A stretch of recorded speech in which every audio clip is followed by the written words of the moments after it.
With anti-Western and anti-United Nations demonstrations in full swing in Burkina Faso's capital Ouagadougou, activist and pan-Africanist firebrand Kemi Seba travelled to the country to meet junta leader Ibrahim Traoré and supporters of his cause. Accused of promoting Russian policy on the continent and in French-speaking countries, he defended himself at a press conference.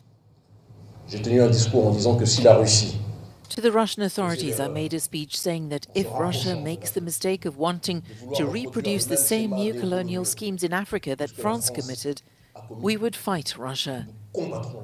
That's why I'm one of the rare people who oppose the raising of the Russian flag at demonstrations in Africa. And I say that when we do, we humiliate ourselves. You won't see Burkina Faso flags being waved at demonstrations in Russia, so we must learn to avoid them.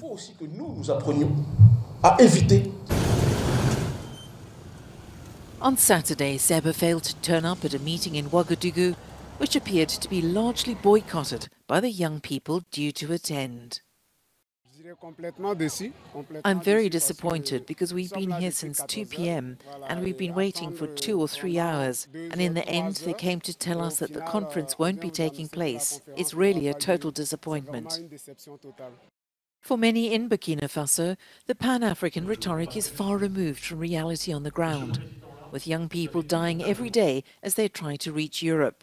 Keita Zongo believes this is largely the fault of the leaders, who offer no prospects to young people in search of a better future.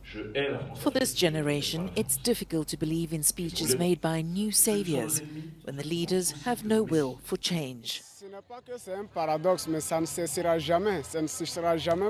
It's not that it's a paradox, but it'll never stop, because what are they offering? What are our leaders offering young people who decide to brave the waters to go to the West? The problem is what these young people don't find here pushes them to brave the ocean to find a better future in the West. I hope that African leaders will take the same steps towards total sovereignty for African countries, which will give even more hope to young people.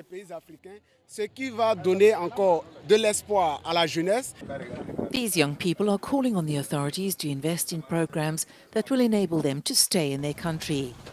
They also expect the current government to develop agriculture, given that 80% of the country's population are farmers, and to fight corruption and favoritism in state institutions.